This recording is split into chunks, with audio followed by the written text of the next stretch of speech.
Eu sou ArchiCast número 151, meu nome é Adilson e hoje a gente se juntou novamente aqui para fazer o podcast e para ser filmado também, para falar sobre uma reportagem que saiu no ArchiDaily, que o nome da licença, vou dar uma lida aqui, 21 carreiras que você pode seguir após se formar em arquitetura.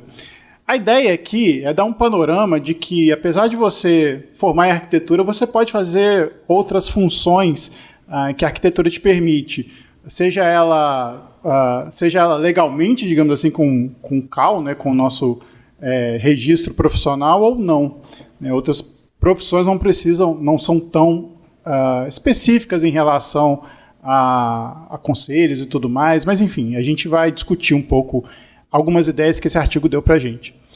Como vocês devem ter visto, estou aqui com o nosso time. Primeiro, deixa eu apresentar a Lili. Oi, Lili, tudo bom? Oi, tudo bem, Adilson e Rafa. E aí, mais um?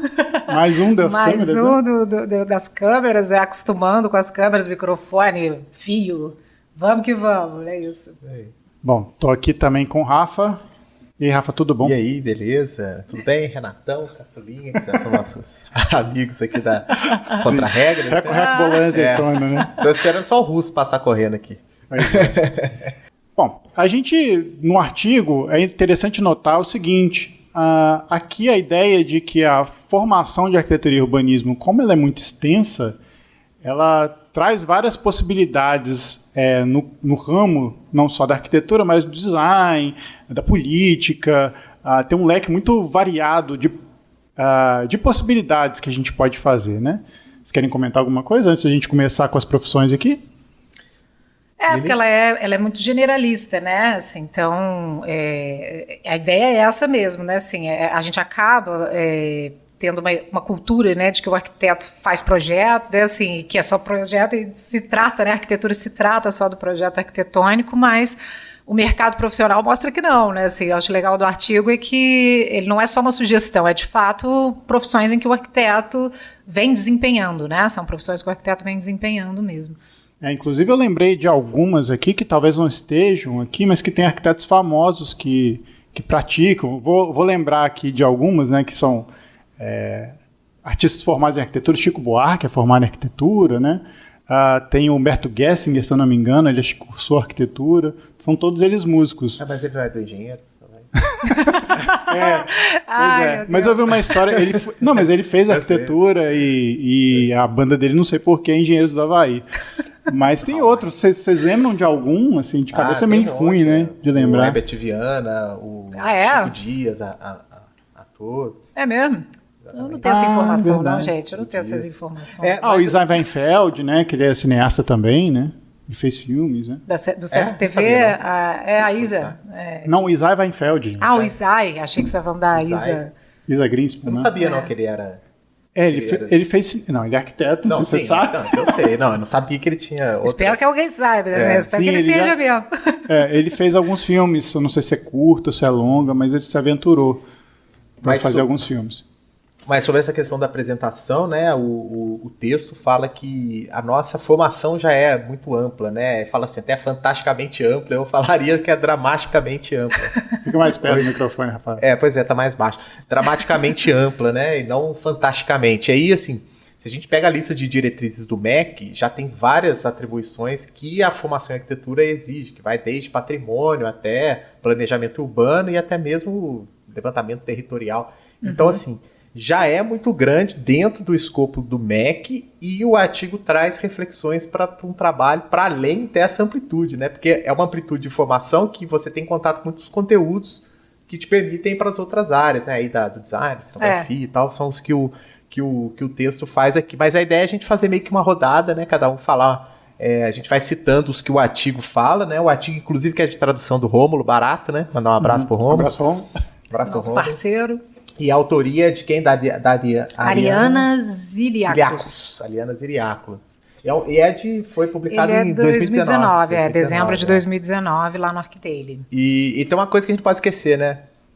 Antes da gente continuar aqui, se inscreve no canal, clica no sininho. É verdade. E deixa os comentários, né? Assim, também escrevendo aqui que outras profissões que a gente não falou por aqui, que vocês acham que que também entra um pouco nessa lista de que é muito feito por arquitetos. Acabou que o Adilson já deu spoiler aí, já falou dos músicos, dos artistas, né? É verdade.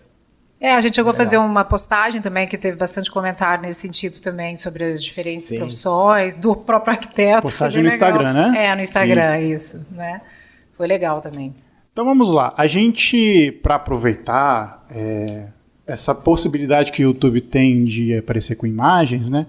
A gente trouxe algumas coisas aqui, mas para a gente discutir, para ser ilustrado. Então você que está ouvindo, a gente vai tentar também descrever o que a gente está mostrando aqui, mas se você quiser também pode vir aqui para o YouTube e dar uma olhada nessas imagens que a gente preparou aqui.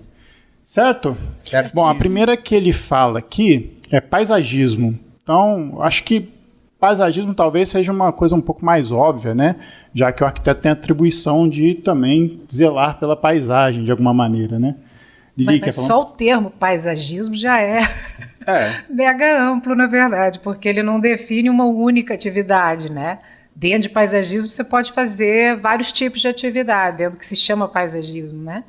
E aqui, assim, até pela imagem que a gente trouxe, é um projeto, Adilson, você sabe qual é? O projeto é um projeto mais ou menos famoso, para ser irônico. Esse seu projeto é o Museu de Arte Moderna do Rio de Janeiro. Que horror, eu não estou em condição de ver daqui não, é o MAN, que horror. Sim, é o MAN. MAN, Museu de Arte Moderna, projeto de arquitetura feito pelo Afonso Eduardo Ride e o paisagismo do Roberto Burle Marx. Isso. Que é um dos grandes paisagistas aí do que a gente chama de movimento moderno, né, no Brasil, inclusive reconhecido internacionalmente como um dos grandes paisagistas do mundo. Uhum. E tem uma atividade também relacionada à paisagem, mas que envolve projetos mais de planejamento territorial, assim, são outras escalas, né, assim, a questão também agora das diretrizes da ONU, né, também para desenvolvimento sustentável e tal, virou uma área, né, assim, muito focada na questão ambiental mesmo, né, nos ecossistemas, então ampliou, eu acho, o entendimento do que a gente tem de trabalhar com paisagem, né, e paisagismo.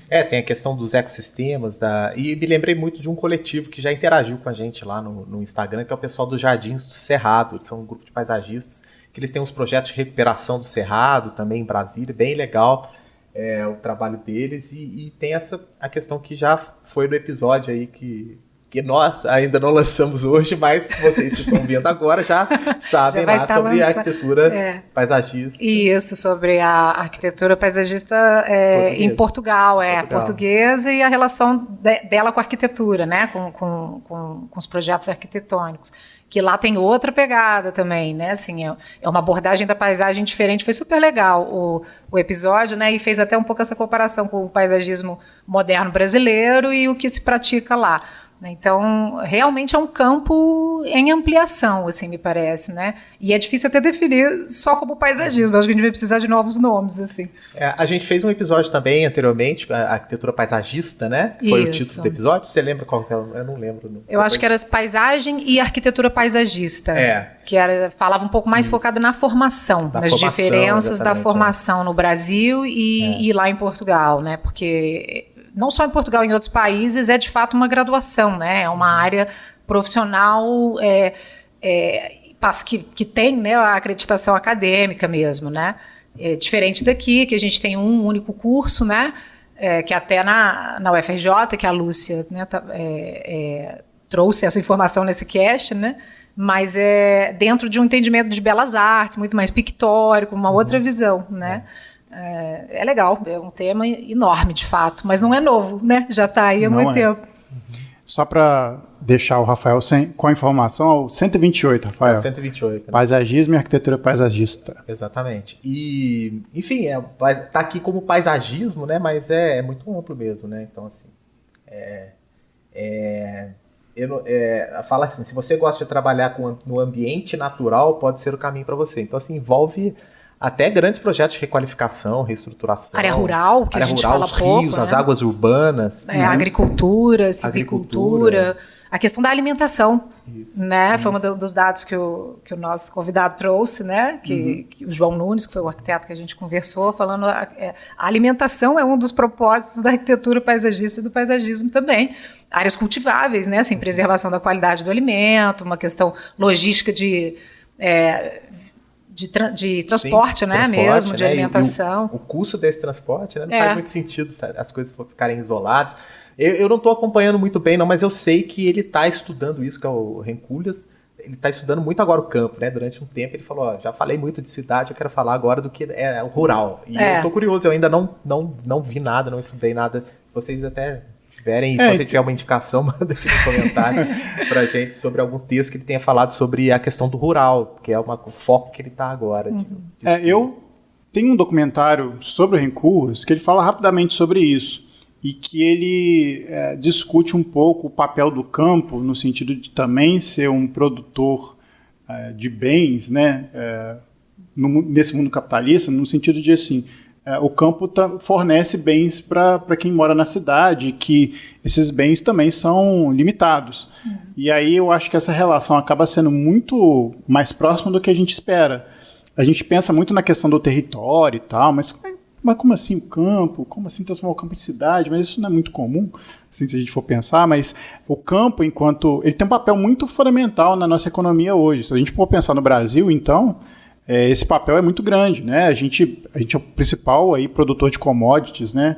A gente não só produz terra, né? Soja, assim, produz produtos que vêm da terra, mas também tem a produção de carne, né? Então tudo isso depende do campo. Sim. E essa relação econômica ela é muito evidente, mas que talvez assim, no campo do urbanismo a gente deva pensar mais, porque, sim, enfim, você tem uma questão muito importante a partir de agora, né? Por conta aí da questão ambiental, né? Que é muito problemática, a gente vai ter que enfrentar daqui para frente. Outro exemplo que eu trouxe aqui foi justamente o parque, que é o The Highline, que é um parque que foi um parque feito uma grande ferrovia, um elevado de uma ferrovia feito em Nova York, que é de um baita sucesso, né? Um dos projetos de grande sucesso aí do escritório Diller, Scofield & Renfrew. Foi o James Cornerfield. O James Cornerfield, ok. E a comunidade, porque participou durante anos, né? Um projeto de fato participativo. E tem a ver um pouquinho também com o entendimento da vegetação local. Eles mantiveram algumas que nasceram naturalmente, né, no projeto. Então tem essa pegada não do paisagismo contemplativo ou de espécies, que é muito também um pouco da escola do Burle Marx, né, de trazer essas coisas que são chamativas, mas sim entender o bioma local e tudo mais. Só o paisagismo dá um cast, né? A gente já fez 2, daria muito mais. E estamos aqui falando mais, exato. Exatamente. Agora, para a próxima profissão aqui, quer falar aí, Lili? A próxima que eles citam é o planejamento urbano, né? Que também é algo que a gente não é tão fora da caixinha, né? Assim, não é fora da caixinha, mas é pouca gente que de fato exerce, né? E há também, em termos de pós-graduação, uma gama grande de cursos assim para habilitar o arquiteto no campo de fato assim, né, do planejamento urbano. Está dentro das atribuições dele, mas eu conheço poucas faculdades que de fato têm um enfoque disciplinar assim, em cima, né, dessa questão.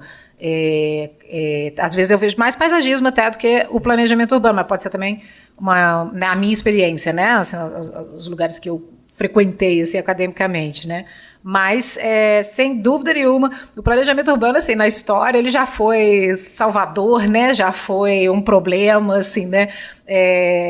Porque um dos instrumentos de trabalho do planejamento é o plano diretor, né? Porque o que o planejamento faz é estipular diretrizes, né? Assim, estratégias e ações em cima de um plano de metas, né? Assim, eu estou aqui, eu quero chegar ali em termos de cidade, né? Então, de desenvolvimento, ele não só reconhece problemas atuais, mas ele estabelece uma meta de desenvolvimento para aquele lugar.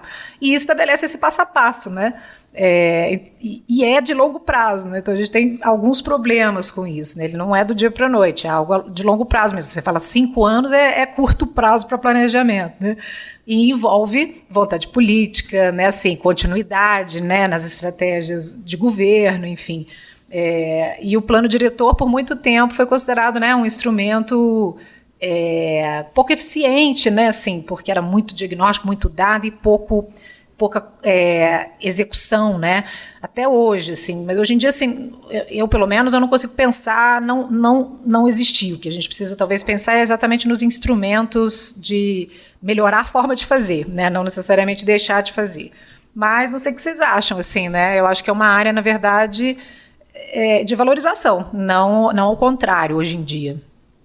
Valorização em que sentido? Como assim? De crescimento de procura, assim. Eu acho que é uma especialidade que tende a ser mais valorizada, talvez, assim, através de outros instrumentos de ação, sabe? Mas até muito associada à questão ambiental mesmo, né? Um planejamento territorial, urbano, né, e ambiental mais comprometido mesmo, assim, sabe? Mais atento a outras dinâmicas também. Tem uma coisa legal de a gente pontuar também, que muitas vezes quando a gente pensa em planejamento urbano, a gente pensa, vamos montar uma cidade do zero, ou vou pensar que uma cidade deve ser construída dessa maneira. E se a gente for pegar pela história da arquitetura e das cidades, a gente mexe, deve ser 99,9% das cidades estão aí construídas. E o planejamento tem a ver com o que você falou, de tentar prever o que pode acontecer para aquilo, quando for crescer melhor. Né? Não é nem ou se prever, desenvolver é induzir, melhor. Né? Eu entendo que é uma questão de indução também, né? Também. Não, o papel não só é o papel de induzir ou de construir, mas sim de organizar. Diagnosticar e organizar e verificar para justamente você prever as ações melhores para que aquele ambiente, aquela cidade, aquele bairro possa, de alguma maneira, crescer da maneira mais correta possível. Aí, nesse caso da cidade, o curioso é que, se a gente pensa em planejamento urbano e a quantidade de pessoas envolvidas nos planejamentos urbanos da cidade, eu acho que esse número é muito pequeno, porque as cidades são tão grandes, são tão complexas, que às vezes eu vejo que na questão profissional assim, poderia ser muito mais valorizado, muito mais gente trabalhando com isso. E às vezes a gente vê nos órgãos das prefeituras, assim, claro, assim, a gente tem uma questão administrativa no Brasil que é muito complicada, mas às vezes a gente fica imaginando que muitos mais profissionais poderiam trabalhar dentro de uma política de planejamento da cidade. Às vezes as equipes são pequenas e, enfim, é uma questão também que não tem fechada, mas eu acho que, mas pensando de uma maneira geral, acho que poderia ter mais gente pensando na cidade, no sentido de ter equipes maiores para esse gerenciamento ficar mais interessante. Você pode imaginar uma cidade como São Paulo, Rio de Janeiro, que são cidades gigantescas, né? Você pensar que poucas pessoas estão tentando gerenciar... Não, e as cidades grandes é onde acontece uma equipe assim, mais multidisciplinar, é onde você tem melhores exemplos do próprio planejamento. Assim, as cidades médias e as pequenas é que é mais difícil de você implementar. Mas também nem tudo é serviço público. Né? Assim, dentro dessa grande equipe, né, que trabalha com planejamento, sim, é algo que tem que ser pensado do ponto de vista do Estado, né? Porque está na instância mesmo, né, de organização do território, né, que é uma das atribuições aí dos municípios e tal, mas precisa, você tem a universidade, né, assim, produzindo conhecimento, você tem empresas produzindo e às vezes trabalhando, né, assim, trazendo mais inovação, assim, acho que é uma coisa de fato bem multidimensional, assim, né? Sim. E talvez fosse legal, não para agora, não sei, mas tem aqueles dados do CAL sobre as porcentagens do que o profissional... quais... pouquíssimo, né? Porque ele tem as porcentagens, assim, né? Quantos por cento trabalha com obra, quantos por cento trabalha, né, com projeto, e tem o planejamento é um dos itens. Vocês falaram bastante aí dessa questão, eu queria pegar no ponto mesmo do que o artigo traz, né? Que assim, curioso estar aqui como algo que pode ser visto como um trabalho além, carreiras que não são convencionais. Porque, de fato, na formação, também nos contatos que a gente teve com as universidades, de fato, você tem lá 1, 2 disciplinas de planejamento, né? A universidade se preocupa um pouco mais, tem umas 2 disciplinas, aí depois são disciplinas de projeto, mas há também uma crise do planejamento, né? Então, assim, não faz muito sentido a gente entrar no tema em questão aqui, mas, assim, planejar a cidade é lidar com incerteza, né? Rearranjo de rota o tempo todo. E a nossa profissão, por natureza, é uma profissão que busca muito pragmatismo, muito precisão, né? Então, assim, quando essas visões se encontraram, teve o modernismo, né? Que aí não era planejamento, era arquitetura grande, né? Você fazia uma arquitetura grande. E aí depois todos os processos de desenvolvimento das cidades, o descontrole, as forças desiguais, né? A dificuldade de gestão do espaço público transformou o planejamento meio que e também muita coisa foi feita e pensada e ficou engavetada porque não tinha recurso. Então também se tornou um campo na profissão que muitos olham e falam, mas isso nunca vai acontecer, nunca vai. Há uma certa descrença com relação a isso. Pô, as cidades que não se derem conta dessa transformação, elas ficam para trás, literalmente, né? É o que faz, por exemplo, Campinas ser mais interessante do que Juiz de Fora, por exemplo, a cidade que a gente está, porque, né, bem ou mal, existe uma força ali de gestão e de busca por implementação de políticas de longo prazo. A parte de Juiz de Fora em que houve uma intenção de planejamento e ela aconteceu em um momento da cidade é muito mais interessante assim, né, do que as partes que não. Né? E aí entra um ponto, sem também estender no assunto, que é esse modelo de planejamento de plano diretor, diagnosticar e tal. Quando você finaliza o diagnóstico, a cidade já mudou e tal. Tem muito hoje uma discussão que é muito francesa sobre a questão do projeto. O projeto como indutor de pensar a cidade, não necessariamente um planejamento como um serviço burocrático de análise, proposições gerais. E muitas cidades estão se refazendo através de grandes projetos. Então, você pega o próprio Rio de Janeiro, que é o nosso exemplo mais perto, o projeto Porto Maravilha, projeto de reviver o centro, a revitalização da Lá. Então, quando esses projetos conseguem acontecer em trechos menores de cidade, a chance de desenvolvimento é melhor e não deixa de ser planejamento, né? Não deixa de ser planejamento com ação. Esses exemplos que você citou, eles partem de um planejamento prévio, assim, que trouxe dados para esses projetos acontecerem. Eu acho que um não exclui o outro necessariamente. Não, mas às vezes modifica radicalmente. Quando vai implementar o projeto... Não, é verdade, sem dúvida. Faz rever, né? Inclusive o próprio planejamento. Não, e os instrumentos mudaram. Então, assim, a tendência é esse planejamento, o diagnóstico ser feito mais rápido, porque você tem muito mais tecnologia para conseguir obter informação, você consegue, né, assimilar ela muito mais rápido. Enfim, é outro cast. Não, a pauta tá difícil, porque assim, as primeiras são coisas que envolvem muito dentro do que o arquiteto já faz, o que já é discussão nossa, inclusive, né? Então, assim, vamos... Tem algumas que a gente não vai ter o que falar aqui também. Por exemplo, vai na terceira. Na terceira, que é a questão da restauração, né? Que tem a ver também com disciplinas na formação de arquitetura que né, diz respeito às cartas patrimoniais, a identificação de tecidos históricos, edificações históricas que devem permanecer na estrutura da cidade, né? Então, assim, assim como o planejamento, paisagismo, acho que restauro está meio que dentro dessa mesma... mainstream. Está dentro dessa... E que, de fato, é difícil. Quem se interessa, de fato, por isso, tem que buscar uma pós-graduação, uma especialização, porque não é impossível ver isso em 5 anos. A quantidade de técnicas, por exemplo, de prospecção das edificações, materiais, a pesquisa por tempos e procedimentos mesmo de restauro, né? Procedimentos de tratar as superfícies da arquitetura e tal, e também procedimentos legais de legislação, muita coisa, é impossível ver numa graduação. E de fato, eu acho que a graduação ela acaba meio que servindo como uma sementinha desses temas, né, e quem se interessa ali pode desdobrar, mas acaba que a maioria ainda dos alunos de arquitetura vão para uma faculdade para pensar no projeto difícil do objeto, né? É meio que natural.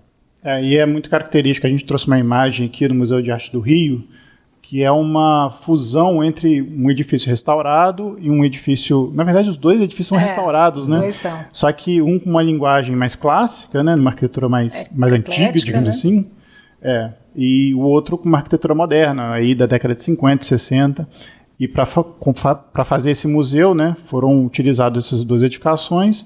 E aí, para unir, digamos assim, o projeto, falar que ele é um só, né? Formou essa cobertura, que é até legal o que o arquiteto fez, né, que foi pegar uma como é que fala? Um pedaço de plástico e incendiar mesmo com um isqueiro.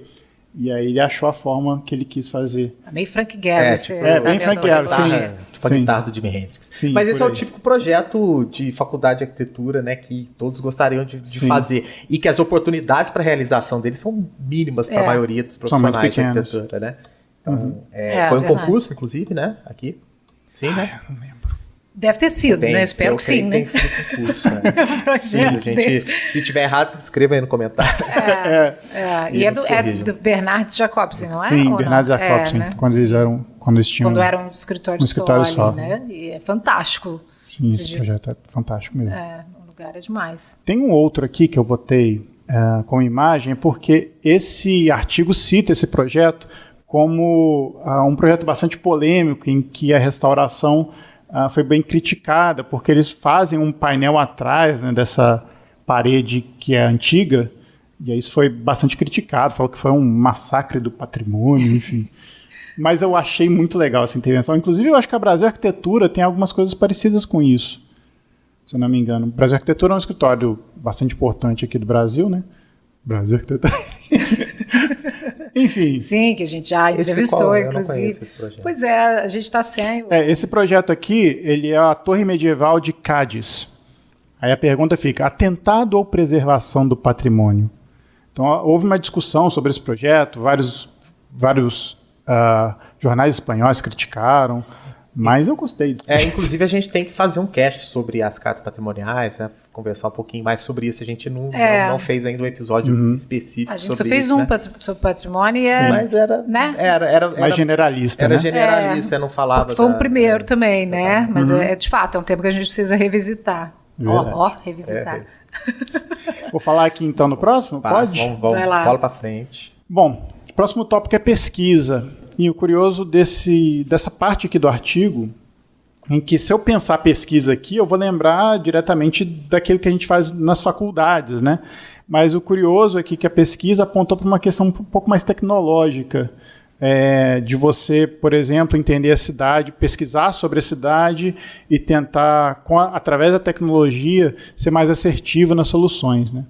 É engraçado, gente, eu peguei uma imagem que é, por acaso, da FJF, olha só. Olha só, ó, como é que fala? Esqueci o nome, ó o bairrismo aí. Foi sem querer, né? Mas era ilustrativa, mas acabou acontecendo eu pegar essa imagem. Esse aí foi dentro do galpão do curso de arquitetura, eles estavam provavelmente Mas é interessante que o texto fala isso mesmo, né? Que são pesquisas para desenvolvimento de ferramentas de produtividade, né? Que é um campo de pesquisa. E que não é a pesquisa e extensão típica que a gente está acostumado universitária, a ver. Né? Mas universitária. Deveria ser também, porque quando a gente às vezes pensa em ramo de pesquisa em extensão e arquitetura, a gente pensa em temas não diretamente aplicados a tecnologias construtivas. Isso pelo menos aqui na nossa cultura regional, coisa que talvez, creio que no estado de São Paulo é um pouco diferente. No próprio Rio, assim, né? As grandes universidades, você tem incentivo, parcerias público-privadas, então tem um incentivo financeiro maior, ateliês, laboratórios maravilhosos, assim, e com produção de conhecimento e geração de protótipos, né? E que é para criar um produto para ir para o mercado e esse recurso voltar para a instituição, né? Que é uma visão muito, né? As universidades norte-americanas trabalham muito nisso, né? Sim, lá vamos dizer assim, o professor universitário lá, ele tem uma espécie de passe associado à capacidade de recurso que ele consegue trazer. Sim. Isso acontece muito aqui no ramo das biológicas, pesquisas farmacêuticas, né? Mas a nossa área deveria acontecer mais. Me lembrei muito do cast com o Demetri, né? Que ele falava muito isso. Ele, inclusive, colocou isso pra gente, ele falou, as faculdades tinham que pesquisar mais a tecnologia, o material. É verdade, assim, mas eu acho interessante aqui, porque aqui até acontece, assim, né? Eu tive visto esse dado já há um tempo. Na UFRJ, por exemplo, metade das pesquisas da UFRJ já são parcerias público-privadas. Às vezes a gente fica com a impressão de que isso não acontece, né? Assim, sim, acontece, só que a diferença para os Estados Unidos, por exemplo, é que isso vindo de uma universidade pública, você tem um controle assim, de uma função social também, né? Do retorno da pesquisa e tal. Nos Estados Unidos, não necessariamente. Você pode até ter o retorno social, mas o interesse é muito direto de quem está financiando. E faz sentido, né? Assim, então, primeiro, o interesse é da empresa, não necessariamente né, desse retorno social. Não que isso não aconteça, mas é uma característica. Né? Aqui é diferente. O retorno social é pensado numa macro escala, né? Eu acho que ele acontece, é um né? resultado dessa... Mas isso é uma coisa que os professores de lá, por exemplo, professores brasileiros que às vezes vão para lá e tal, comentam que é diferente, você não tem tanta autonomia, entende? Você tem o seu objetivo é meio indicado por quem paga ali, né? Sim. Meio É porque também, assim, eu fico pensando na própria, não sei se a palavra bem essa, mas a usabilidade da própria pesquisa, sabe?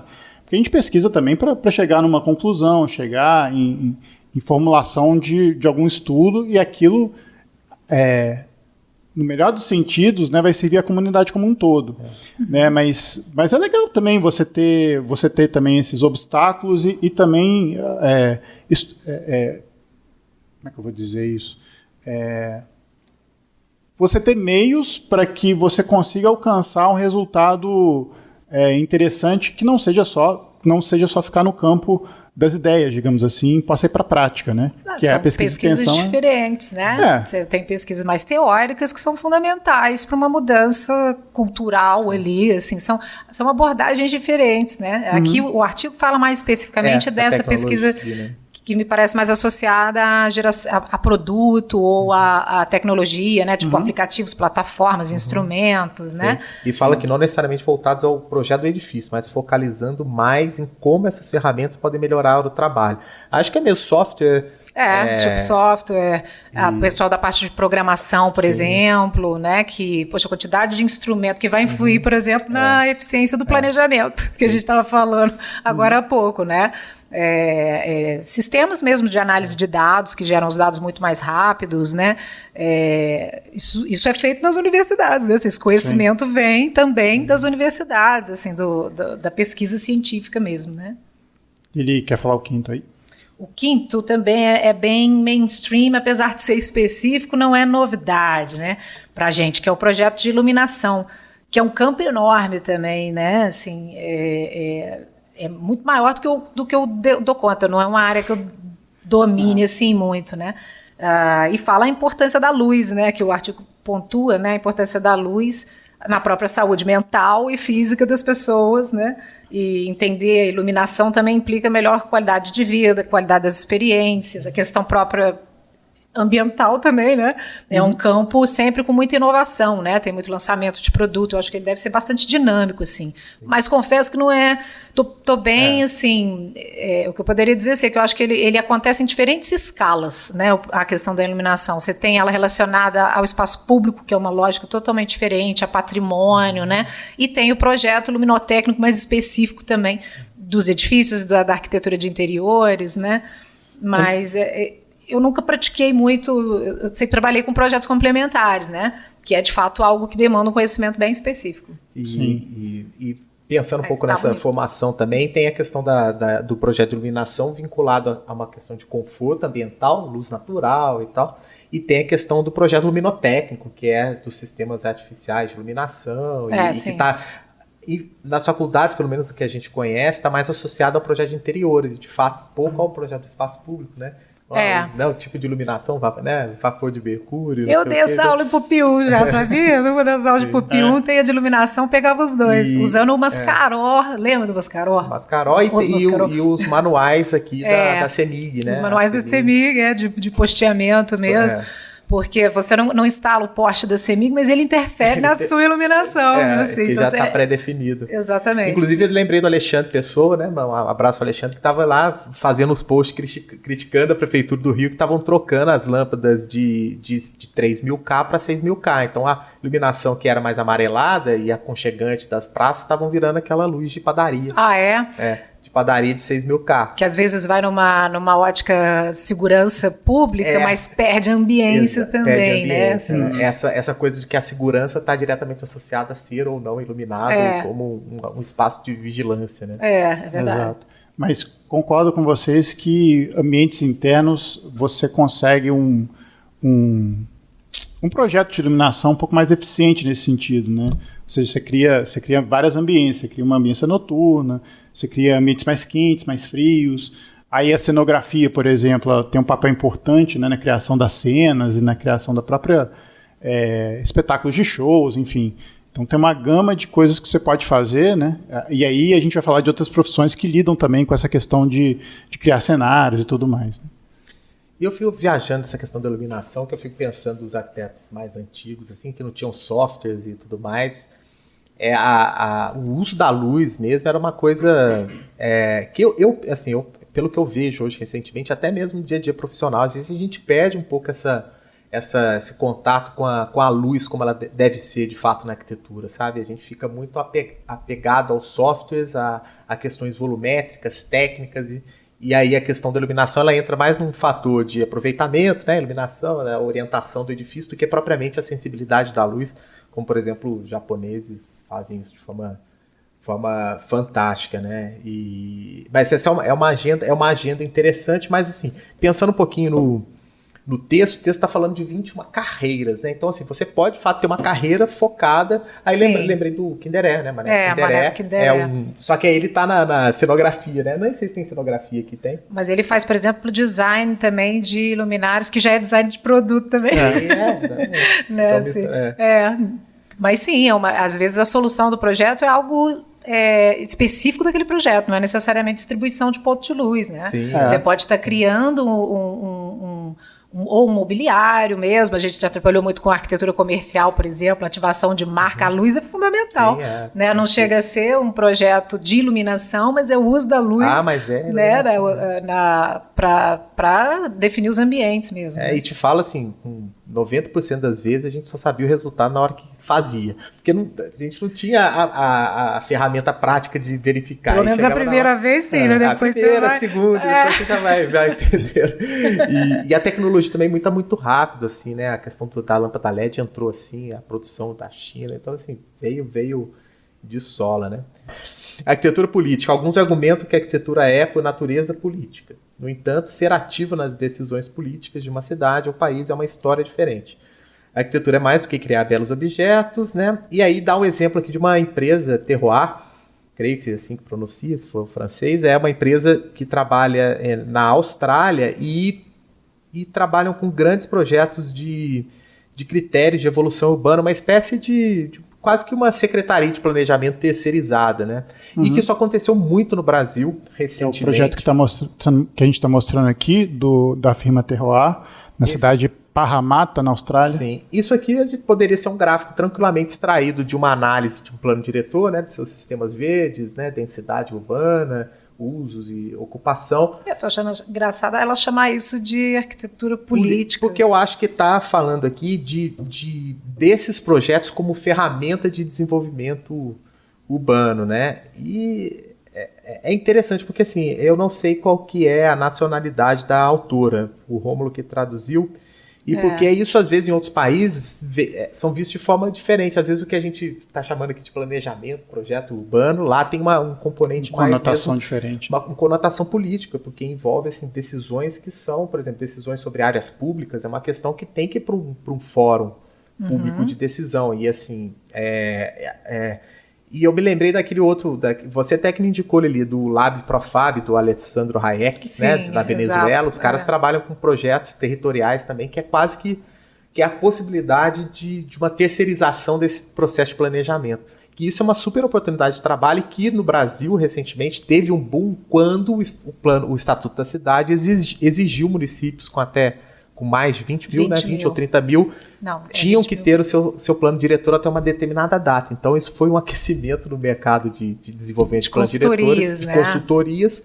Universidades públicas pegaram e fizeram em várias cidades, e inclusive relatos de boas e más práticas, porque acabava que não era muito trabalho, né? Tinha muita coisa que foi feita simplesmente para constar, né? Para constar E, assim, é interessante como o texto coloca a arquitetura política. Eu acho que a gente poderia subverter isso e lembrar do Jaime Lerner, né? Poderia ver, o cara pode ser um político, né? Um arquiteto político.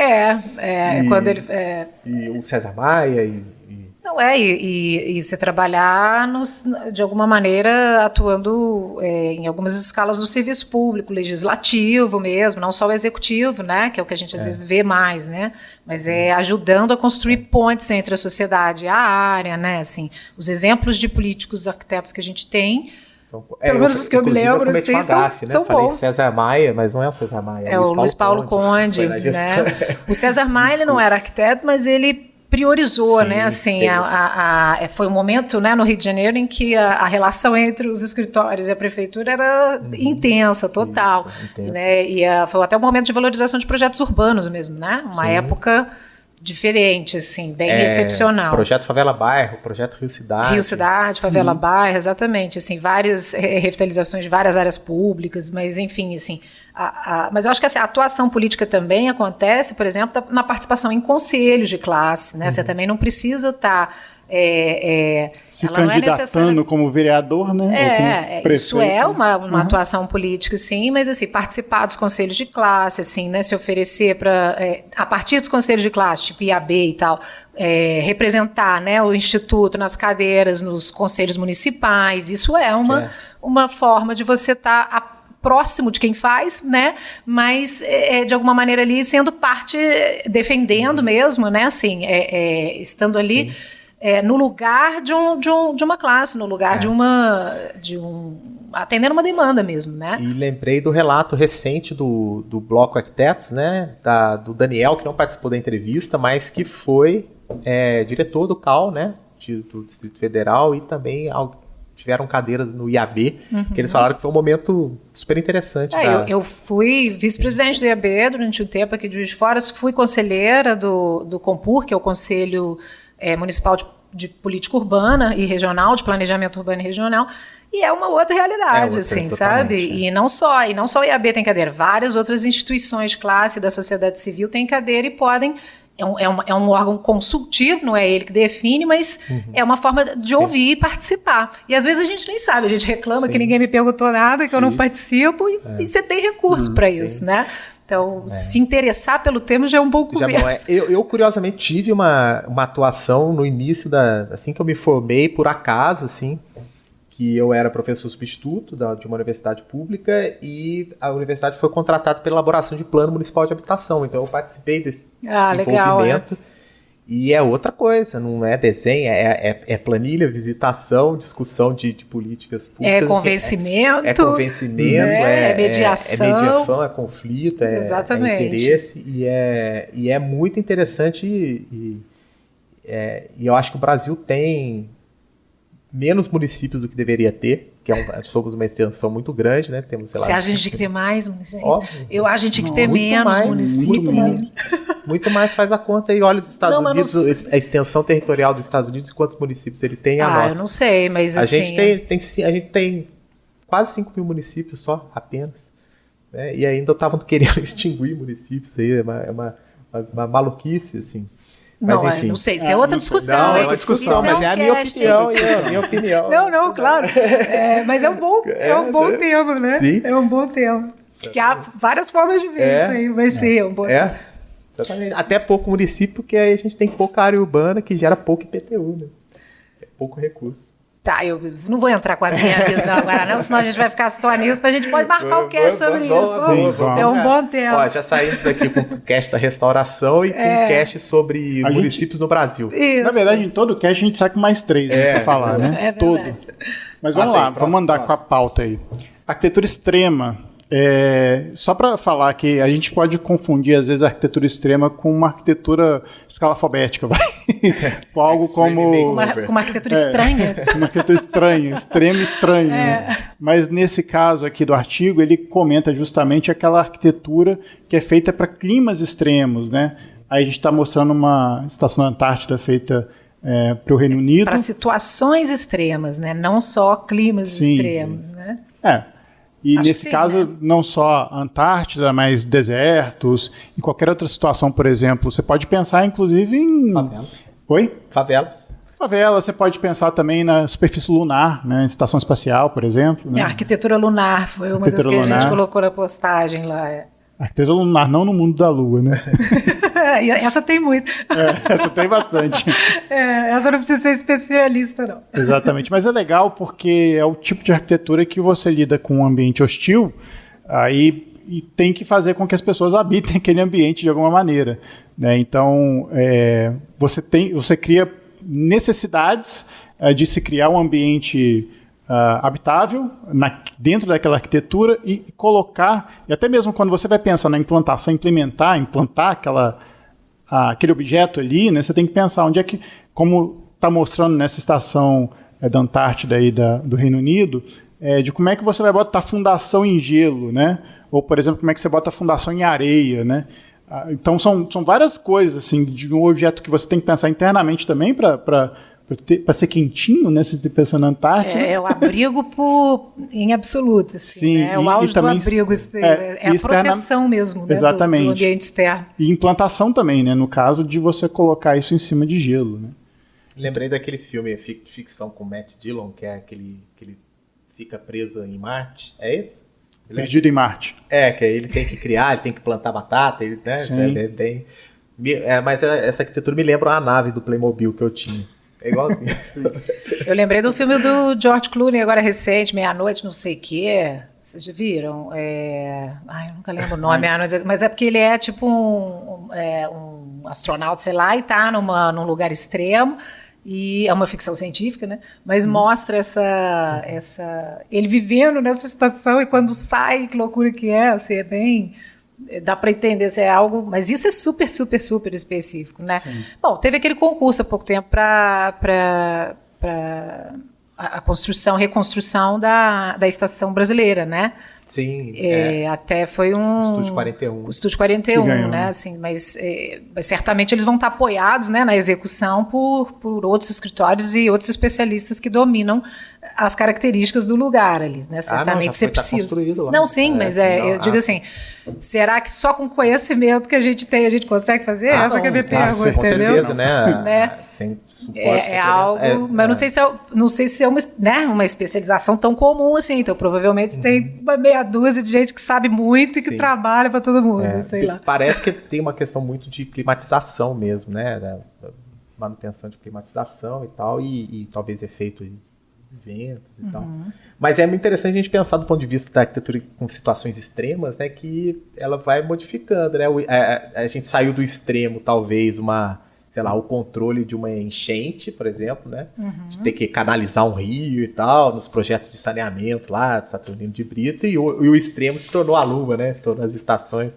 Então, na medida... Não, mas a inundação voltou, né? Agora nós temos que preocupar com isso de novo, né? Assim, quer dizer, de novo? Não, nunca passou, né? E só piora agora, né? Só piora, a quantidade de projetos pensando arquiteturas fluviais, né? Assim, e como lidar com a sazonalidade mesmo da questão da água, o tempo de vida dos materiais, tem muito a ver com isso. Bom, agora o próximo é quem? Sou eu. Agora o próximo aqui é o Carreiras em Arte e Design. Bem, essa aí tá, né? Tá parecida lá com as demais. Essa é uma... Bom, em design sim, né? Assim, inclusive alguns cursos de arquitetura já contemplam também o design como atribuição, né? Então você tem escola de arquitetura e design, por exemplo, se eu não me engano, de Belo Horizonte é assim. Em São Paulo também, se eu não me engano, tem design. E aí você tem muito mais disciplinas de design na grade, assim, não é toda a faculdade que tem, mas algumas já contemplam, né? Agora, a arte é outra coisa, né? Assim, eu acho, né? Assim, aí até sim, você tem muito arquiteto, né, que se dedica a intervenções, né, com perfil mais artístico mesmo, né? E fazem instalações incríveis, né? Aqui a gente está vendo no viaduto, né? No 9 de julho ali, né? Os projetos das empenas, né? Esse foi feito... Nietzsche Arquitetura. É o Nietzsche Arquitetura. Que também fez aquele edifício... Esqueci, que ele foi também contratado por uma incorporadora e fez toda a fachada, são umas listras em preto e branco, né?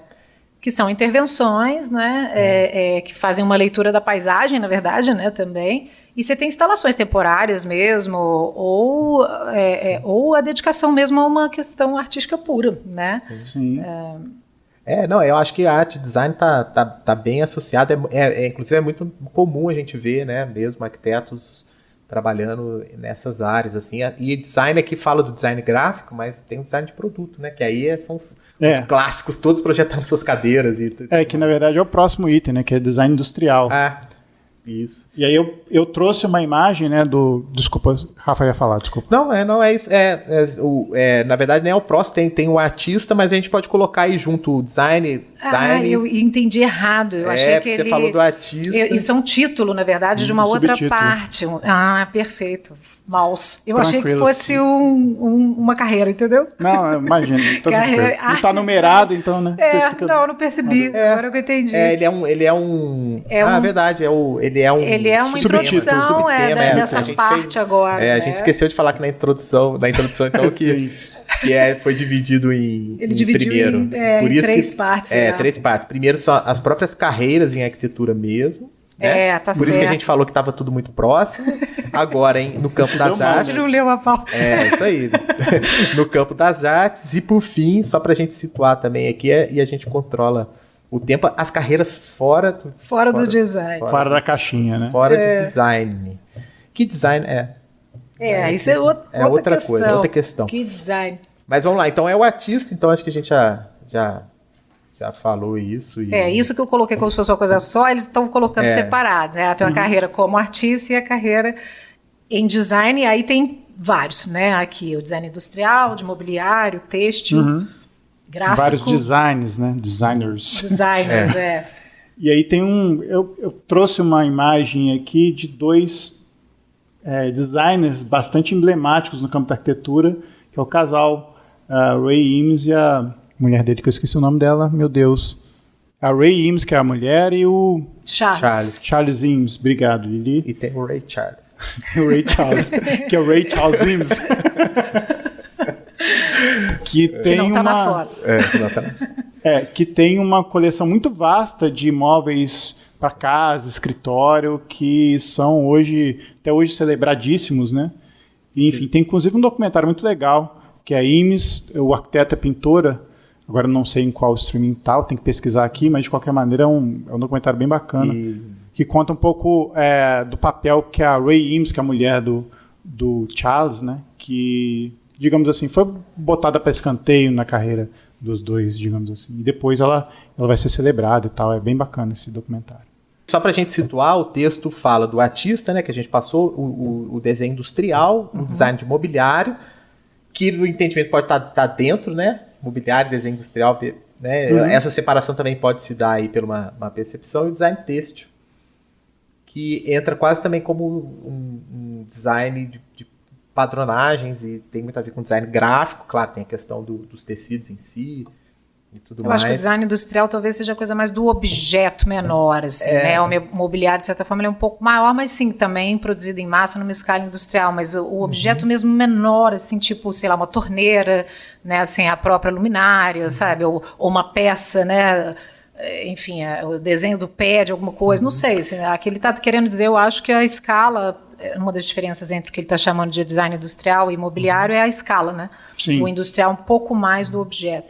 Mas eu não saberia dizer em termos assim de escopo de formação, assim, grandes diferenças. Porque o design industrial você tem... Você não tem uma formação específica nisso, mas tem...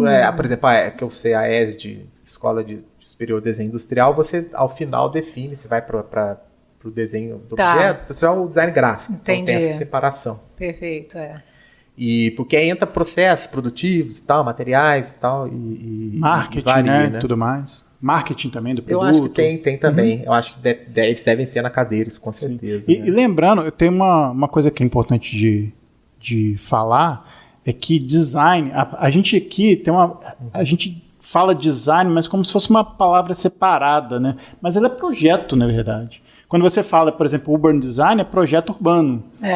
Na visão inglesa, na visão americana, design é processo, não é desenho. É projeto, que eu digo. Projeto, pode ser projeto. Você falou projeto, eu fiquei na cabeça desenho. Porque urban design, o pessoal fala desenho urbano. Não, não, depende. Design não é só desenho, né? O desenho urbano, por exemplo, eles falam project design. É quando tem mais a ver. Quando eles usam o termo project, eles diferem do urban design, e o urban design sendo mais relacionado ao que a gente entende como projeto urbano e processo, e o project design, desenho urbano, apesar de usar a palavra projeto, que eles não usam assim, né? Então, por exemplo, design studio, são os ateliês de projeto nas universidades. Então, aqui é realmente mais nesse sentido de não do desenho, mas do projeto, né? Se pensar, projetar, se pensar, ter a ideia e desenhar todo o processo, né, até chegar na execução do produto, né? Exatamente. E engraçado que ele associa, tem umas outras profissões novas, né, que é o design de videogames. A gente já fez um episódio sobre isso, né? Sobre um game design, com um game designer, que é o... Ai, caramba, eu tô ruim de nome hoje, meu Deus. O Beraldo. Com o Beraldo, isso, com o João Beraldo. E uma carreira que eu seria muito fã de ser, assim, game designer. Tem tempo aí, Adilson. Tem tempinho aí.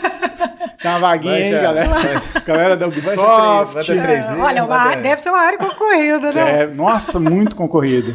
A quantidade de gente que assim, fica doida para trabalhar com games, e não é uma profissão fácil, assim, é uma profissão que você tem que pensar, assim, no mundo virtual, literalmente, assim, como é que a minha folhinha da árvore vai se comportar quando tiver um vento batendo. Tá, ou quando o usuário também, for... Tem um artigo muito legal. Um artigo, na verdade, é um vídeo que daria um artigo sobre porta em videogame. Que você tem vários tipos de porta em videogame, inclusive aquela porta que abre sozinha quando o personagem chega perto. Mas se você quiser fazer uma porta realista, você tem que pensar como o jogador vai abrir aquela porta, o gestual que ele faz, se aquela porta vai te atrapalhar, por exemplo, na hora de você estar fugindo do inimigo. Né? Imagina, você está fugindo do inimigo e tem que abrir a porta devagarinho, do jeito que o cara pensou, você morre, né? então tem toda uma complexidade de você pensar numa porta, cara. Imagina para outros objetos dentro desse ambiente virtual. Não é só a estética do jogo, né? Não é só a estética, é o jeito que você abre a porta, a velocidade que a porta abre. É muito louco, assim. Não é só a modelagem, a jogabilidade, dentro da narrativa, porque também os jogos têm uma narrativa, um roteiro, é muita coisa, né, cara? Mas deve ter mais gente fazendo isso também, né? Não é só o designer de videogames. Ele faz isso tudo. Isso tudo está envolvido, também não sei. Tudo envolve programação, mas envolve também, por exemplo, o Beraldo é roteirista, né? É escritor. Ele é um cara envolve muita coisa. Eu fico imaginando no game designer, não só aquele cara que modela o 3Dzinho lá do jogo, mas é o cara que pensa, então projeta o jogo. Eu tenho que simular vento, eu tenho que simular água. Enfim, tem que pensar no roteiro. Então, se o personagem vai vindo daqui para cá, o que ele vai vivenciar naquilo? Então, é bem complexo. Se o personagem tá cambaleante, ele vai estar olhando para baixo. Se ele tiver coisa, ele vai estar olhando. Então, assim, tem todas as lógicas. E aí, aquela coisa, né? O profissional de arquitetura fala assim, vou pro universo do games. Vou lá trabalhar modelando edifício. Não é só isso, né? Exatamente. Assim, infelizmente, a gente tem esse mal de só aplicar o nosso conhecimento em outras profissões também... só fazendo aquilo que a gente aprende na faculdade. Mas isso deve ser para quem não joga, não. Quem joga já tem uma percepção diferente assim, da quantidade de coisa envolvida na criação daquilo, não? Não, sinceramente, eu acho que não. Eu acho que não. Eu tendo a pensar que não. O lance é a tal das habilidades mesmo, dos skills, né? Então, assim, se o estudante de arquitetura, ele aprende a modelagem como uma habilidade e não pensar que ela é só destinada ao projeto edifício, mas como uma habilidade, ele pode aplicar isso em várias coisas, né? Sim, é uma competência de fato, mas que não se atrela ao projeto, não se atrela só ao edifício, não se atrela só à arquitetura, assim, é uma das questões de revisão da própria... Isso vem mudando na nossa formação, só que ao longo de muitos anos, né? Mas sim, vem mudando, né? Pulamos aí, pulamos não, né? Demos conta de vários aí dentro do campo do design, né? Artista, design industrial, design de mobiliário, que é um pouco mais próximo também, design têxtil, que para mim é curioso também ter entrado o design têxtil aí. Aí eu confesso que eu vejo muito mais como design gráfico também, mas não sei se vocês querem falar alguma coisa aí. Ou design industrial também, eu acho que as coisas se misturam, né? Aqui no Brasil, né? Eu não sei como é que isso responde ou que isso se reflete em outros países, mas aqui no Brasil essa coisa meio que se... O designer, digamos assim, ele é, assim como o arquiteto, ele é múltiplo, né, nesse sentido, assim, de poder trabalhar com várias especificidades dentro do que a gente chama de design aqui, né? Não mas eu acho que o artigo também tem um pouco essa característica de fatiar, às vezes, é muito uma coisa que... tipo assim, são nuances da mesma coisa às vezes. Né? E, por exemplo, design gráfico, também já tive a oportunidade de trabalhar um pouco, assim, envolve também, às vezes, projeto de sinalização e tem tudo a ver com arquitetura, que é orientação no espaço e tudo mais. Não só design gráfico como logomarca, né, cartão e tal. E são habilidades que estão diretamente ligadas à nossa área, assim, podem se ligar à nossa área. E aí, fotografia, né? Acho que a gente chegou aí na Praça Manel. O Manel Sá, o Pedro Koch, que são jovens arquitetos, jovens fotógrafos também. Tem inúmeros fotógrafos, Joana França, tem o querido Nelson Con, né? A gente pode lembrar de vários aqui. Eu dei 2 exemplos, eu dei até um terceiro do Nelson Con, que é arquiteto também, mas é uma vertente da arquitetura que eu gosto pra caramba. Eu acho que dificilmente um arquiteto não gosta de fotografar, né? Acho... Porque é uma das coisas que ele... É um instrumento de trabalho, né? Não necessariamente a fotografia profissional, né? Mas a fotografia de repertório, né? A fotografia de dados mesmo, né? Para ele ter referências e desenvolver, né? Depois, eu uso muito assim como uma forma de guardar coisas que eu gosto, né? Assim, inspiração, assim, nem sempre eu uso, mas ela ainda mais hoje em dia, né? Com o celular e tal, é muito prático, né? É muito imediato, né? Sim. Então, acho difícil também, mas a fotografia como uma profissão é outra brincadeira, né? Outra brincadeira. Aí já deixa de ser brincadeira E os fotógrafos devem se sentir assim, né, também. Igual todo mundo acha que pode ser jornalista, todo mundo acha que pode ser fotógrafo, e na verdade é outro esquema, né? Assim, envolve um domínio do imprevisto muito grande. Eu lembro do Manuel falando, né, dias que ele ficava às vezes para tirar uma foto de um projeto, né? E dependia da luz, e dependia de uma previsão que ele não controlava, né? Assim, super interessante. E o Nelson Con deu uma visão interessante, né? Que ele acha que facilitou muito, né? A gente achava que talvez pudesse ter uma visão mais conservadora e falou, nossa, muito melhor. Antes eu tinha que levar um monte de equipamento, agora... É verdade. Assim, E eu tô lembrando de uma fotógrafa que fez muito sucesso recentemente, eu esqueci o nome dela, que é só com fotografias de iPhone. Então você não tá lembrando da fotógrafa. Não tô lembrando. Eu lembrei dela como figura, até sigo ela no Instagram, depois eu acho aqui. E que na época foi um hype, assim, porque ela fazia fotos sensacionais com o iPhone, e isso virou... Ela fazia capa pra Vogue, revista Time e tal, com o iPhone. Né? Não, hoje a discussão está em... Será que você precisa mesmo de uma DSLR, que é essas câmeras gigantescas, né, que tem lente e tal? E aí, pouco tempo, alguns dias atrás, houve o lançamento do novo iPhone, aí você vê o sensor do iPhone, como ele capta pouca luz, você fica impressionado com a foto que um iPhone mais avançado bate, né? Mas acho que aqui também eles trouxeram o tema no sentido de que o arquiteto treina muito o olhar, né? Então, assim, tem um pouco dessa sensibilidade, talvez, né? Que a gente vai exercitando, né? Na graduação de uma forma em geral, que envolve, né? Enquadramentos, né? A noção de composição, distância, entendimento da luz, né?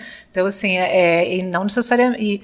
Você não está fazendo para ser fotógrafo, mas você está estudando coisas que vão te ajudar, né, vão te habilitar um pouco mais, né, se você quiser depois se aprofundar. De fato, tem muito a ver, né? Design de produção, que está aqui traduzido dessa forma, mas produção de evento, produção de cenografia, talvez, né? Palcos, né? Então, temos aqui uma das talvez maiores produtoras do mundo, né, de TV, que é a Rede Globo, tal, o Projac, é um mundo, né? Então, assim... Inclusive, é um cast também que merece, né? Cenografia, trazer alguém aqui para conversar com a gente. Conheço 2 pessoas que trabalham no Projac. Já trabalham. Trabalharam e... Juiz Foranas. Uma outra não. Outra não. Quem que você conhece? A Labib. Ah, não. Labib não, mas Simão. ela não é arquiteta, né? Mentira, ela eu confundi. Ela é figurinista, ela não é cenógrafa. Foi uma Laís, estudou lá na Federal, e tem a Michele, que ela trabalha numa empresa que presta muitos serviços, essas empresas de fazer tudo, né, corte a laser e tal, impressão, né, essas empresas de mídia, né, porque é muita mídia. Aí só uma coisa, só para jogar aqui, quando fez a revolução para TV digital, né, teve um grande temor de que os cenários ficariam parecendo falsos, né, porque a TV ia captar muito, né, ia ver que não era um azulejo, era papel de parede e tal, né. Eu achava que a preocupação era mais com a cara dos atores. Com a cara também. E aí, né, os dentistas ganharam com os clareamentos. E basta ver no Viva a novela da Cristiane Triolano, aquele sorrisão amarelo. Assim, e as mulheres nunca mais tiveram pais, coitadas. Elas foram mais exigidas. Agora foi o clareamento dental, agora a harmonização facial. Qual que é a próxima? A harmonização facial. Todos tem isso, que viu isso? Que isso, Lili? Tá por fora. Total, mas eu prefiro não saber determinadas coisas. Um dia eu vi angústia, tava vendo, liguei a TV, tava uma pessoa sendo entrevistada, né? Daí fui descobrir que era a Carolina Dickmann. tava reconhecendo ela. Mas por quê? Ela fez a harmonização facial. A harmonização facial fica... eu não sei o que é exatamente. Assim, eu sei o que é, mas eu não sei que estudos eles fazem da sua face para ela ficar equilibrada. Mas é uma intervenção? Você me deu uma boa ideia. É uma intervenção? É uma intervenção, é uma pequena. Não sei se é. Assim, eu não sei, né? Que loucura! Tô chutando aqui, mas eu acho que envolve botox, envolve pequena cirurgia, envolve também. Tudo para assim, fazer uma harmonização. Sim, envolve dentista, enfim. Então você tem uma série aí, uma equipe multidisciplinar que vai mexer com o seu rosto. E é impressionante como muda Ninguém valoriza muito. O trabalho da mãe e do pai, que fizeram o rosto desde o princípio. Não, é impressionante como muda muito o rosto. Dependendo da pessoa, muda assim, você não reconhece. Gretchen... Mas ali rolou a desarmonia também, não? Não, mas rolou a desarmonia e depois rolou a harmonia. Ela melhorou muito quando ela fez agora a harmonização. Rafael, você tá por dentro. Claro, não, vocês só ficam lendo livro de arquitetura, gente? Não, eu vejo as séries, mas eu não presto atenção nisso, não. A harmonização facial da então vou Gretchen. dando uma ideia. Harmonização arquitetônica, o novo produto da internet, hein? Uma equipe multidisciplinar. Eu vou que a gente vai querer vender fazer mais uma que projeto. harmonização aqui cenográfica pro nosso YouTube. Ou ela é definitiva? Eu não tô fazendo brincadeira. A maquiagem não faz isso, gente, né? Você não paga uma A maquiagem. ideia é que tipo faça, essa, né? Eu não vendo projeto, vendo harmonização arquitetônica. Olha, ó, fica a dica aí, hein? Depois eu pago os royalties. Vai parecer consultoria, vai parecer que você não tem trabalho, eles vão te pagar mesmo. Você tem que dizer que dá muito trabalho. Mas a harmonização facial agora é o topo. Que loucura. É o que era o Botox, né? Por que nós entramos nisso? A gente estava falando de cenografia, entrou a harmonização. Ali, olha como a Gretchen melhorou, gente. Que isso. Põe na tela aí, ó. Não dá pra botar na tela. Você me pegou de surpresa, eu tô improvisando aqui pra dar uma olhada. Realmente ficou diferente. Mas olha só, a gente não tem estética aqui, né? Talvez seria... Estética? Mas estética em que sentido você tá falando? Estética. Mas a gente não pode fazer isso mesmo, não. Como é que a gente... Não, mas tipo assim, o estética... Corte que o Calvin vai me multar. Não, mas aqui são carreiras fora da arquitetura, né? Que ele tá falando. Mas ou seja, que não é a habilitação. A moda entrou aqui não, né? Olha só. Moda não. Não né? entrou. Não, mas é verdade, é verdade. Você não tá... Tem design como a gente falou, design têxtil, né? Que é o mais próximo de moda. Exatamente. Né? Agora vamos para a próxima. Vocês querem falar a próxima aí? Podemos ir para agora para carreiras fora do design, né? Agora a gente entrou na parte 3, né? Exato. Agora são carreiras fora do design. Sim. Pula, professor, pula. A gente sempre fala, né? Professor e filantropo estão juntos ali.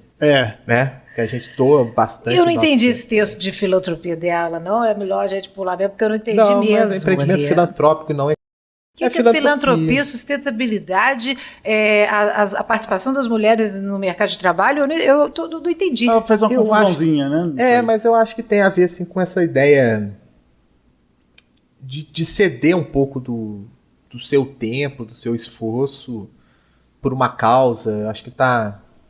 Trabalho voluntário. Esse cara não pode estar nesse item. Ele tá em Você colocou ele em filantropia? Ele é filantropo, não deixa de ser, né? Tá bom. Bill Gates Não, Bill Gates sim. Bill Gates eu respeito. Esse aqui não. O Warren Buffett também respeito. Não é ele? E você viu o documentário dele sobre ele? Vê. Não. O cara eu tô falando é fantástico. Ele é um dos melhores amigos Era, né?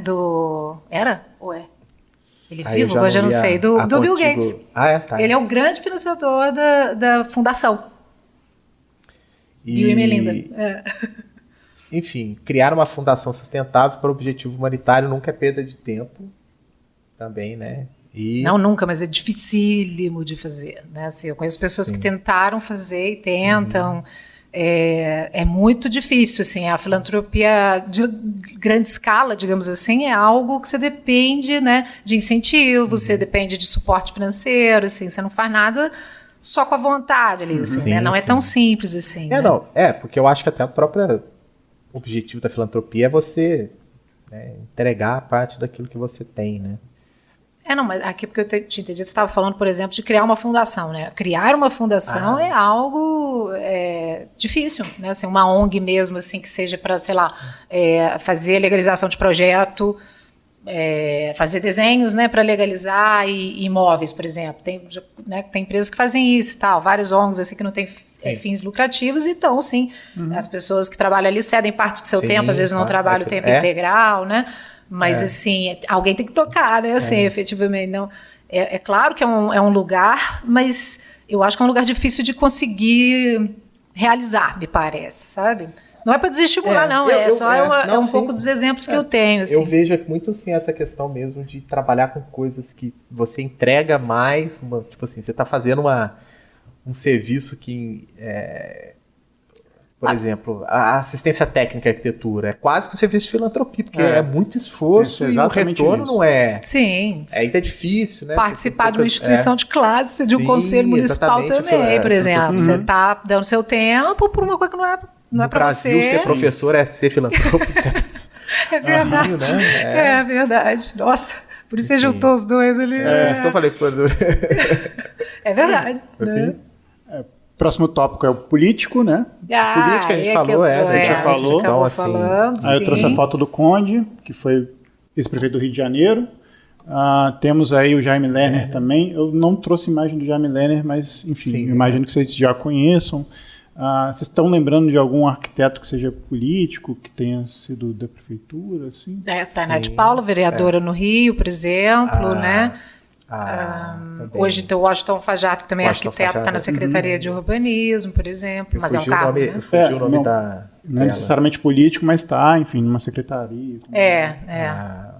Beth França, né? Elizabeth França. Ela tem cargo. Ela tem um cargo hoje na Prefeitura de São Paulo. Né? Mas não sei se é de cargo, como é que fala? Executivo. Então, eu acho que eles eletivo são... que você está falando? Eles não são... Eletivo? Quando é um cargo de... Confiança? Não, de foto público, assim, como é que chama? Fugiu o nome. Então, enfim. não é por indicação. Não é comissionado, não, tô falando assim É que foi eleito diretamente. Diretamente, vereador. Seria vereadores, prefeitos e tal. Tem a esposa Mas, por exemplo, que nem Marielle a gente tá falando... Franco, como é que ela chama? Ela é arquiteta. A esposa dela? Não sei o nome. Ela é vereadora no Rio também, né? Acho que sim, é vereadora. Tem. A gente aqui não está lembrando. Dinheiro vereador. Só que não falta. E prefeitos tiveram muitos, assim, né? E ajudaram muito por um bom tempo, assim. Foram eles aqui ajudaram a dar uma infraestrutura inicial para as cidades brasileiras também, né? A nossa formação se confunde muito com a deles, assim, né? E a gente deve grandes obras que hoje seguram cidades aos engenheiros que trabalharam no serviço público, né? E a professora Margarete tem uma pesquisa interessantíssima sobre o Rotary. Sobre as ações do Rotary, das engenharias e tal, bem bacana. Nossa, olha que legal, eu acabei de visitar aqui o site do CalBR de prefeitos e vereadores eleitos em 2020. Mas eles são de todas as cidades do Brasil, né? Então tem a lista. As pouquinhas. A lista é considerável, assim. Eu acho que assim, não é tão grande quanto outras profissões, mas, por exemplo, Marcela Gomes, Edson Vilela, aí eu estou falando de várias. Assim, fala a cidade aí. Marcela Gomes no Alagoas, Edson Vilela em Minas Gerais, Carmo do Carajuru em Minas Gerais, Luquinha do Brasil de Marisópolis, vou pulando aqui, Jorge Seba de Votuporanga, Lu Arquiteta de Guapiaçu em São Paulo, Terezinha Arquiteta de Santa Isabel, São Paulo. Tá parecendo Milton Neves. Gente. Valéria de Ouro Branco, Minas Gerais. Tem Nelsinho Dibe de Corumbá, Mato Grosso do Sul. Aí a lista vai, né? Arquiteto Fábio Leal, de Eldorado do Sul, Rio Grande do Sul. Tem um cara que chama Fedor, de Campos do Jordão, em São Paulo. Enfim, a lista é bastante grande, é legal. Tem a grande maioria aqui é de vereadores, tem vice-prefeitos também, tem prefeitos. Olha que legal. Bacana. Interessante. Eu não tinha entrado ainda nessa. Pois é. Eu acho que a gente está escesquecendo vários aqui, mas tudo bem. Em São Paulo, assim. Mas não realmente não me lembro. Agora vem. Aí, né? Desculpa. Agora vem conservacionista. Eu peguei uma foto mais ilustrativa porque eu não conheço essa profissão direito, assim. Ela fala que é um cara que, como o próprio nome diz, tenta conservar aquele ambiente ali da melhor maneira possível, mas... Isso deve ser aquelas coisas de tradução também, que às vezes a gente não tem um termo exatamente igual. Pode ter preservação ambiental diretamente, né? Aqui tem a ver com a questão ambiental, né? Assim, está falando de conservação do meio ambiente. Aqui, deixa eu ler o trecho aqui que o artigo fala. Semelhante à filantropia, a conservação do meio ambiente está se tornando um ponto focal dentro da arquitetura. Apesar de muitos esforços, nosso planeta ainda está seguindo um caminho que leva ao desastre ambiental. Usar seu conhecimento de organização espacial para desenvolver um método de conservação ambiental não é apenas intelectualmente estimulante, como também vital para a nossa sociedade. E aí, quem que é o modelo? É uma foto ilustrativa. Tipo, isso pode ser... Cara, sabe o que tá parecendo? Propaganda de agrotóxico. Ele parece um grande latifundiário. Também. Ou um cara criador de vinhos, né? O conservacionista, eu acho que é qualquer um que trabalha com o meio ambiente, assim, quase um ecologista, um paisagista ambiental, sei lá, né? Outra pragas e coisa. Escritor, né? Agora o próximo tópico. Já é escritor, estamos sem escritor. Assim, quase escritor. todo professor é um escritor, né? Deixa de ser de alguma um forma, filantropo. Assim. Nós somos, né? A gente está sempre escrevendo também. A gente escreveu o livro ainda não, mas ainda não. Se você... ainda não. Aproveita, assina aí, clica, dá um like, assina o canal, senão ninguém vai escrever nada, né? Ninguém publica nada. Ajuda a gente a escrever mais também, né? Mas tô me comparando com o escritor, que os escritores de verdade vão me dar um... de fato, não. Mas assim, a gente que trabalha com pesquisa, sim, escreve, né? Mas aqui acho que está falando outro tipo também, né? De escrita, por exemplo, para jornal, assim, né? Assim, trabalhar como fazendo colunas, por exemplo, né? Abordando as questões da cidade ou da própria arquitetura, né? Escrevendo sobre o tema ali de alguma maneira, né? Botei uma imagem do Wisnik, né? Sim, nós faltou podcaster aí na lista, né? Agora a gente podia pedir, né, para a audiência escrever o que vocês falariam aí que também está fora, né? Podiam sugerir, né, outras... ainda tem um final empreendedor aí, né? O empreendedor está dentro da arquitetura, não? Sim, Todo arquiteto de alguma agora maneira. Não tem mais trabalho, tem que empreender. Né? Fazer o quê? Vai, né? Que é a propaganda do... Agora a Globo pegou, Agora o agro é pop e o vai, né? Qual que é a propaganda do vai? Não sei qual. Vai, vamos empreender, não sei o que lá. Agora é a campanha, igual VAE, né? VAE, sim. Vai você, não sei o que. Já que não tem emprego para você, vai emprego, sozinho. Vai empreender. Exato. Eu tenho uma... É legal, assim, essa ideia de você empreender, eu acho super legal. Mas eu tenho uma certa implicância, ainda mais por conta dessa questão de surgimento de várias pessoas falando de coaching, e isso deixa a coisa meio esquisita, sabe? Mas, infelizmente, aqui no Brasil, essa ideia de empreender é complicada também. Você está generalizando, que é isso. Aqui é mais... Aqui a gente nasce empreendedor. Não, eu tô falando... A selva ajuda. Peraí, gente, eu tô tentando explicar o seguinte. Empreender no Brasil é difícil porque você tem uma questão legislativa que é enjoada, questão burocrática. Na verdade, não é fácil empreender. Quase mas eu falei que não era. Eu não falei que não era fácil. Eu só falei que assim tem algumas questões que são mais chatas assim dessa fomentação do empreendimento, que tudo é lindo no empreendimento. Mas também é difícil. É difícil no sentido de que, você abrir uma empresa, para você pagar imposto, para você gerenciar assim, funcionários, é um negócio complicado. A gente empreende, não sei se vocês sabem, mas o Arquicast é um empreendimento também. Né? Sim. Então a gente sabe na pele que é um empreendimento que ainda os arquitetos não vieram para cá, não vieram para esse tipo de mídia empreender, mas é complicado assim, cada empreendimento tem suas complicações, né? Mas a gente reconhece que é uma coisa que não é fácil de fazer. E se a gente for pensar nos arquitetos, né, cada escritóriozinho, seja aquele escritório que você está no seu quarto trabalhando, seja num escritório grande, né, que você tem que gerenciar vários funcionários, uma empresa gigantesca, cada um tem suas complicações, mas... São empreendimentos. Né? São empreendimentos.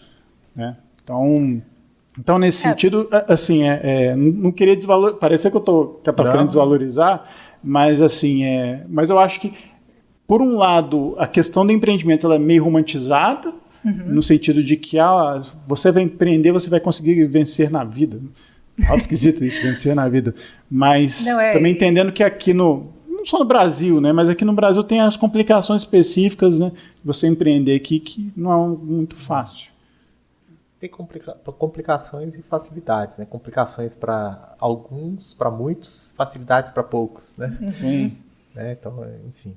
Mas eu acho até que nesse ponto a gente é pouco preparado, eu acho, assim. Sim.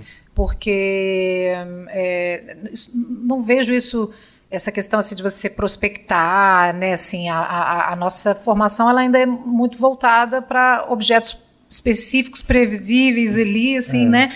E já, digamos assim, a gente parte do princípio que a coisa vai meio que ser entregue para a gente, né? E a nossa função é desenhar aquilo, criar a partir de algo pré-definido e tal, né? Então, assim, o empreender também significa que você tem que buscar a sua própria oportunidade, né? Assim, e ela pode ser, inclusive, projetual também, né? Não precisa ser em outras áreas, mas também, né? O arquiteto está habilitado, por exemplo, né? Ele tem uma visão de crescimento de cidade, poderia habilitá-lo a trabalhar no ramo imobiliário, assim, né? Perceber, ser avaliador, assim, né? Perceber tendências, assim, de crescimento, mas sair fora, né, da caixinha ali do seu próprio escritório, que já é um empreendimento e tanto, né?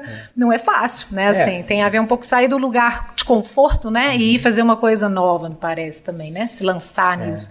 Mas eu concordo com você, é dificílimo e quase desestimulante mesmo, né? Porque é muito inseguro, né?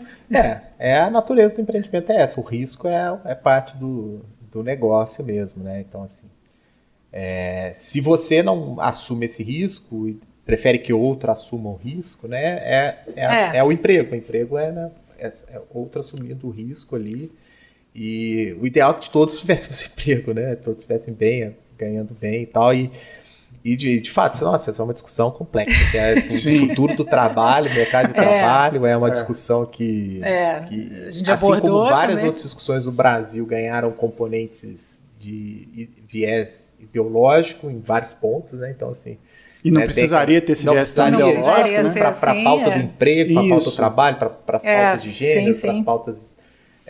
para tudo ganhou essa... O que eu acho que é a tinta que eles estão pintando, né? A nossa sociedade é um grande delírio nosso, assim, atualmente. Terminamos com essa frase do Rafael. Não, mas um grande não, mas voltando à questão do empreendimento, acho que é legal, porque tem um pouco a ver, a gente está falando sempre da formação, né?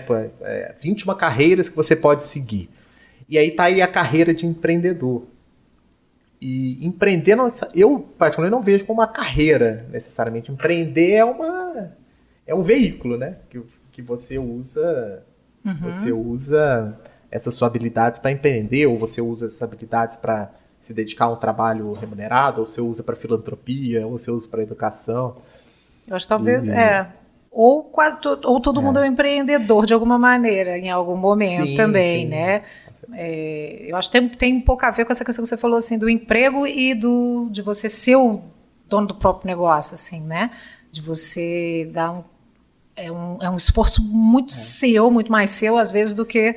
Né? Não sei também. Porque empreender, eu acho que é muito um perfil, porque você pode ser um empreendedor dentro do seu emprego. Por exemplo, você tem uma carteira assinada, você teve uma visão, você leva lá para o seu chefe, seu superior, fala, vamos fazer isso aqui, o cara... Até pelos itens que eles mencionam, que é resolução de problemas, pensamento criativo, a arte da persuasão.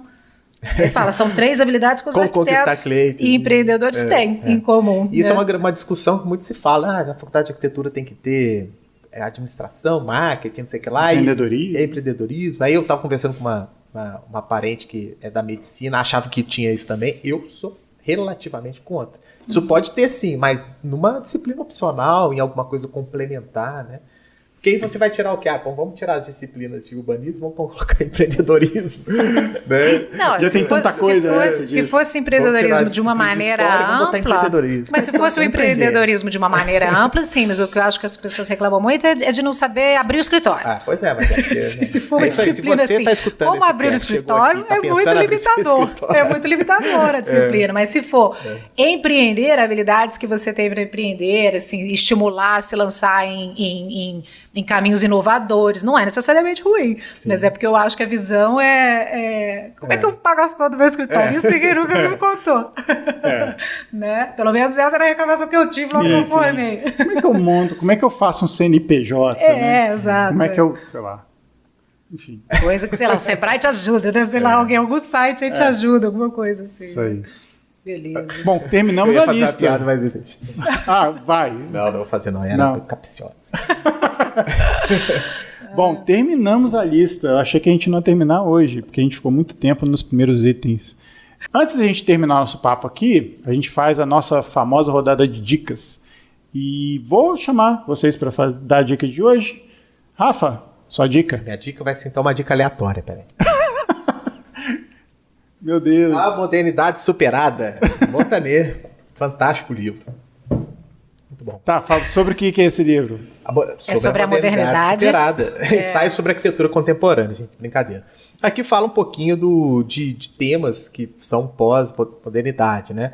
Que é o espaço anti-espaço, a expressão da arquitetura pós-movimento moderno, fala dessa ramificação que teve, e é bem interessante que é o esforço, assim, da disciplina em superar a modernidade. Interessa o livro aí. Esse livro parece estar radioativo. Que tem uma marca no livro aqui sol, que tá verde limão, bicho. E aqui tá... Gente do céu. Enfim. Modernidade Superada, do Montaner, inclusive, que hoje não. Essa semana, fiquem atentos aí, a editora Olhares também vai ser parceira nossa aí, tá lançando um livro do Montaner, vai ter uma live com ele, Raquel Rolink.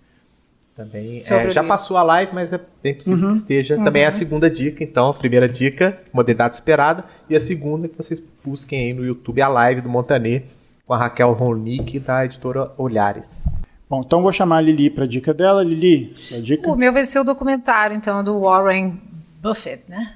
Buffett que fala. Warren Buffett, eu acho. Não sei onde é que tá, mas é um documentário do Warren Buffett, eu acho, talvez, Netflix, mas não tenho certeza.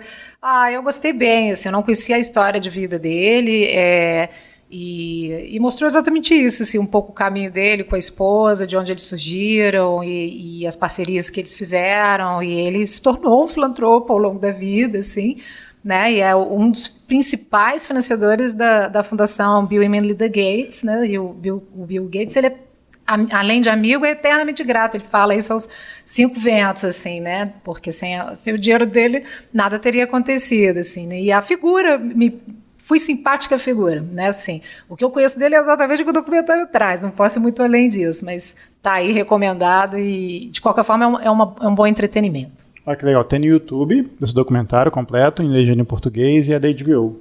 Legal. Então, falei tudo errado. É esse aqui mesmo, né? HBO que liberou ou fizeram eu acho que é isso mesmo. Está no YouTube, galera. Começa, pode ser HBO. Mas vocês podem ver na HBO Max, provavelmente, e tem lá no YouTube, enfim.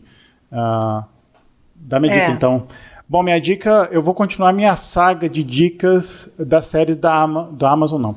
Das séries da Apple TV Plus, que eu peguei aquelas assinaturas de 3 meses e tal, eu tô explorando bastante, e, cara, é impressionante como a Apple TV Plus tem as séries e os filmes que estão nela são impressionantemente muito bons. Eu estou vendo uma série mais bobinha, assim, que chama Ted Lasso, que é a história de um treinador de futebol americano da 3ª divisão que vai ser contratado, olha que loucura, ele foi contratado por uma equipe da Premier League, ou seja, uma equipe inglesa, para ser treinado para ser um treinador de futebol. E aí, assim, a série de comédia, então, mostra as desventuras de um... Ele sai do futebol americano para o soccer. Sim, para o futebol mesmo. Sim. Então é outro esporte. Sim, é outro esporte completamente diferente. Esporte. E aí, assim, os porquês ele tá lá, ou o que ele apronta lá, é divertidinha, é legal, é bacaninha, good vibes, assim, a série. Né? Então, fica a dica aí, Ted Lasso, Apple TV Plus. E é isso, galera. Vamos encerrando por aqui? Vamos sim. Isso. Bom, galera, engraçado que eu terminaria agradecendo o convidado, mas como não tem convidado, né, eu agradeço ao Lili e ao Rafa pelo episódio. Deixa eu agradecer, Lili, mais um episódio, né? Dessa vez ao vivo. Sim, gravado, né? Ao vivo, gravado. Filmado, né? Filmado, muito obrigado. Né? Cuidado com um amigo meu, morreu, te agradeceu. Foda-se. Vai, fala, por quê? Como assim agradeceu, Porque ele rapaz? encostou na grade, assim agradeceu, ele caiu lá embaixo. Ai, meu Deus, eu conhecia essa piada. Eu deixei ela vir. Gente, essa é de mineiro, Obrigado, né? valeu, Dedé. Agradeceu. Dedé Santana fez a ponte. Isso é bem de mineiro, da fala do mineiro. Sim. Muito bom. Não consegue terminar. Obrigada. Tô com medo de agradecer agora.